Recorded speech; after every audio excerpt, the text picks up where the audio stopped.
Who do you want to say that?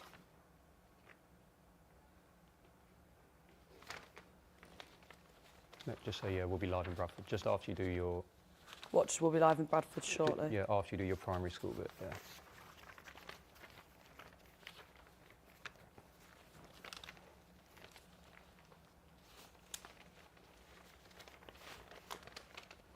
So I'll say my Do your primary school bit. bit about primary school, and we'll join Theo Darble live in Bradford at the Archers.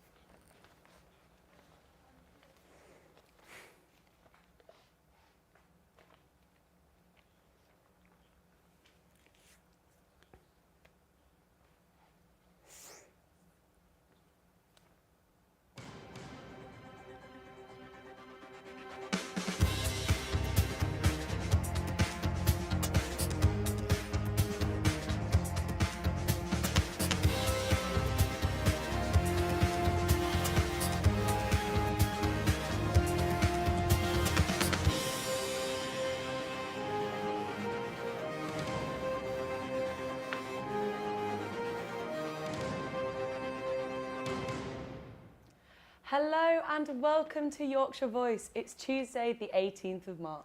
Here's what's making the news today. The government announces an overhaul of the benefit system, worrying people living with disabilities. I'll probably have to get a second job, but I might have to sell my house. Parents fear for the threatened closure of their local primary school in Needham. Here in Bradford in Centenary Square, where there's a Ramadan pavilion behind me, and we're going to be finding out more and talking to a City Council ward. But first, the government have announced sweeping cuts to the welfare system, including the personal independence payments which help people with long-term physical or mental health conditions. The government have called the system unaffordable, but the proposals have caused a split in the Labour Party, while opponents have criticised the impact the cuts will have on vulnerable constituents. For more on this story, we go to our political correspondent, Adonis Storr. £5 billion of cuts to welfare payments have been proposed by the government in a move described as a crackdown. The sweeping changes have been called necessary, but have divided the Labour Party. Work and Pensions Secretary Liz Kendall announced the cuts earlier today. The facts speak for themselves. 1 in 10 people of working age now claiming a sickness or disability benefit. Almost 1 million young people not in education, employment or training. That's 1 in 8 of all our young people. 2.8 million out of work due to long-term sickness. And the number of people claiming personal independence payments set to double this decade. Opposition to the proposals came from all sides, including Labour's own party. Debbie Abrahams MP said there are alternative, more compassionate means to balance the books, rather than on the backs of poor and disabled people. This graphic shows the tiny percentage of the total budget disability makes up, but this is just statistics. Earlier today, I spoke to Chris Byrne, who is a carer for his wife who receives PIP payments. I'll probably have to get a second job, but I might have to sell my house. I couldn't afford some of the bills that my wife pays because she uses her PIP money to pay for like council tax, gas and electric. So having to find an extra grand, £1,000, £1,500, it's a lot of money. Yeah, it's not really what we voted for, is it really? There should be some sort of wealth tax as opposed to hitting the most vulnerable people in society. Powerful words from Chris, but he is not the only opponent to these proposals. Thank you, Adonis. Now, we should warn viewers that our next story may be upsetting, because today marks National Child Exploitation Awareness Day. According to the latest figures, more than 850 people are arrested every month across the UK for accessing images of child sexual abuse. Campaigners want to highlight this issue, as well as crimes like human trafficking, child labour, online grooming and sextortion, or the use of indecent images for blackmail. Well, to discuss how criminals are increasingly using technology to exploit young people, we're now joined by Danny Williams, who is a child protection expert at Resolver, an online safety advice service based in Leeds. So, Danny, thanks for joining us today. My pleasure. Just to get started, so as today is National Child Exploitation Day, what are the kind of issues that children are facing online? So I think the online world at the moment is really difficult for children. There are so many dangers out there that I don't think many of them are fully aware of, and I think it's really, really hard for them to understand how to keep safe online. No, I can imagine it's so difficult. And what sort of things are you doing as part of your work to combat this epidemic? So as part of our work with Resolver, we work with multiple social media platforms, AI platforms, etc., to help them identify bad people doing bad things to children online, and also how can we work with them to make sure their policies, their community guidelines, their detection capabilities can find these people before they cause harm. And obviously you're working really hard with them, but how are actually the social media companies responding to this sort of advice? So our clients respond very well to this advice. Everybody that I meet that works in trust and safety genuinely wants to make their platforms as safe as they possibly can for children. But do you think that's enough considering the amount of profit that these companies are making? So I think it's not a one solution issue.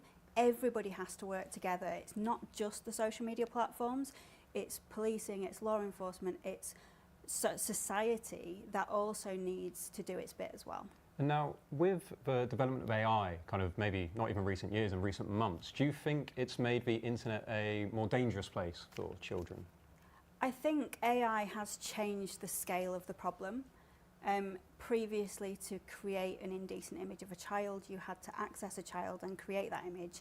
Now we're seeing artificial images being created, either of identifiable children or of children who are an AI-generated person. Brilliant. And so with high-profile cases surrounding sort of child grooming gangs, especially operating in Yorkshire, what sort of things should parents really be looking out for? Parents need to talk to their children about what they find online. That's the biggest protection possible. Knowing that your child can come to you and say, "Mum, Dad, this is what I found, can you help me navigate this?" And that you won't overreact, you won't scold them. It's never the child's fault when they are abused online, but they need a safe person that they can come to and seek advice from. Thank you very much for coming in, Danny. That was a really helpful interview. Thank you. My pleasure. If you believe a child has been exploited, but please recommend that you call them at 101 or 999 if it is an emergency. And now, a local school in Yeadon called Queensway Primary School is under threat of closing due to cost issues and not having enough pupils. In fact, there are only 72 children at the whole school. This is now the second time that the school has been asked to close, the first being in 2022. This potential closure is deeply upsetting for staff, parents and pupils alike, with many worried that their children would struggle to adapt at a new school further away from home. An unnamed source close to the council told us this morning that the school is losing $150k a year, and due to inflation and fewer pupils, the debt will spiral to over $1.5 million in the next few years. That is why the council are looking at it, but negotiations are still ongoing and it is not definite that the school will be shut. Overall, devastated. My son has been at the school, he's in year 3 now, been in since reception, and it's been a huge chunk of his life already, and he loves it here. He's very happy, he's got some good friends, and I had a range of teachers throughout that time, but he's loved it up to this point. We're very fortunate that he will settle at another school if the worst came to the worst, but I know there are many children in the school that will struggle with that the children and their families will find it difficult. We are now at the midway point of Ramadan, a month of spiritual reflection for Muslims across the globe. Here in Yorkshire, communities are celebrating the occasion in a number of ways.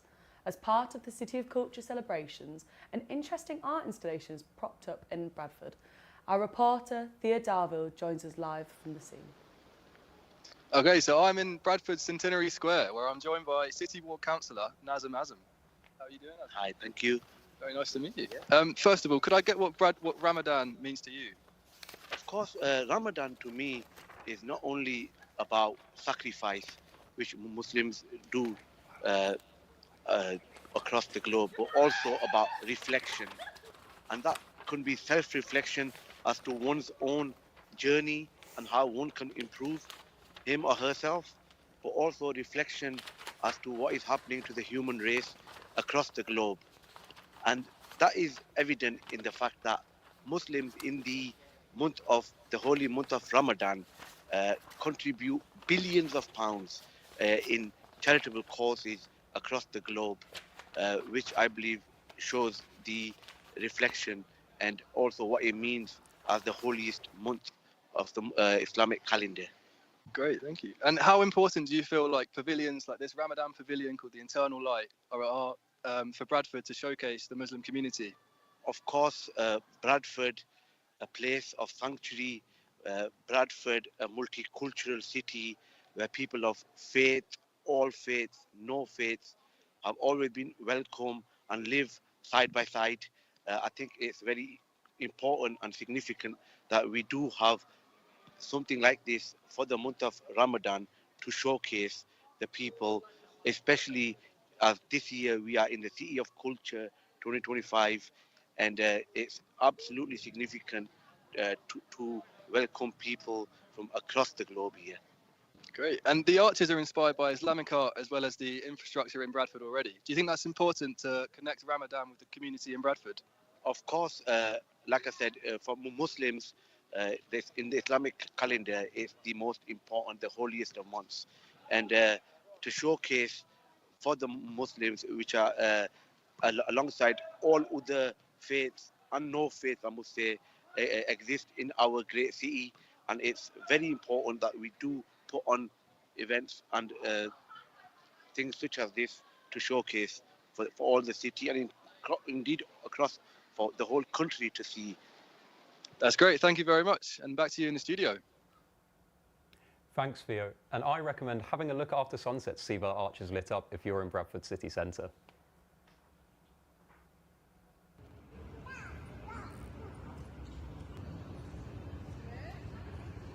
Well, the artist behind the Infinite Light project, Zara Hussain, joins me now from London.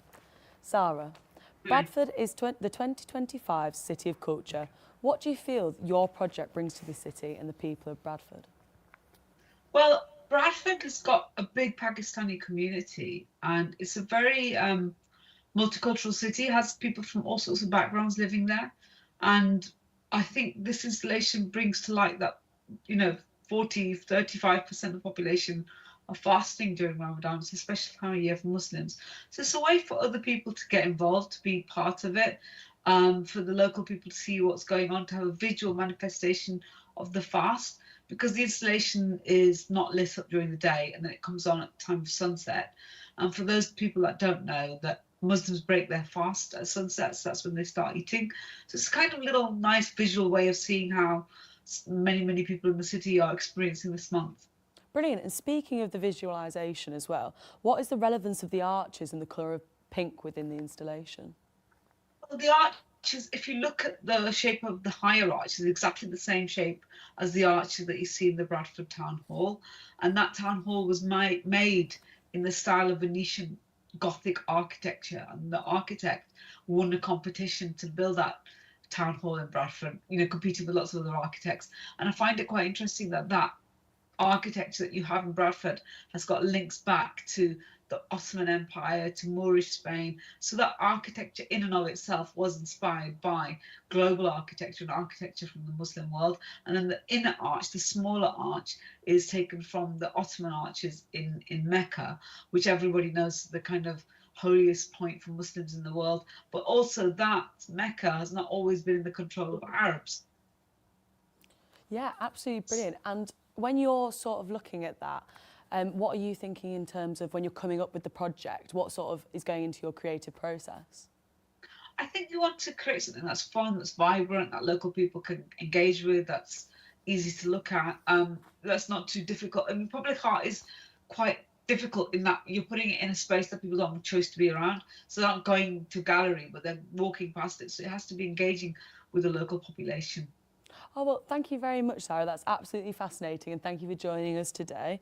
I can't wait to see this installation in person. Now, today is the 8th Global Recycling Day, which emphasises the importance of going green. Leeds City Council has a big green initiative and is partnered with Revive, a business which supports charities and resells your pre-loved items. We sent our reporter, Matthew Dudley, down to Revive to learn more. It's Global Recycling Day, and Revive in Kirkstall is the go-to spot for pre-loved items, from clothing to kids' toys. It sells it all. I spoke to manager Alex Foster about how Revive works. Yeah, so Revive essentially, before it was here, everything would go up into the landfill. So people would get rid of everything that they didn't want or they didn't think they could reuse. So even stuff that was working or other people could use. The shop even boasts TVs and wedding dresses, and Alex explains how they help with recycling. Even in our sorting area, we have itemised bins so that nothing's going into the wrong skips. Everything's going through what proper recycling process it should. But the store would not run without its donors. I spoke with Edward Burton, who explained why he opts for using the Revive store. Because people can use anything that I don't want. It's a shame to just throw it away, because that's not the way to go, is it? You need to recycle them up, because I'm an upcycler. I go around the tips and I find things I think I can make something out of that, and there presto, so it's a win-win, so it's better. Recycling is essential in our target for net zero. What will you do to help this Global Recycling Day? And now we'll hand over to Holly with the weather.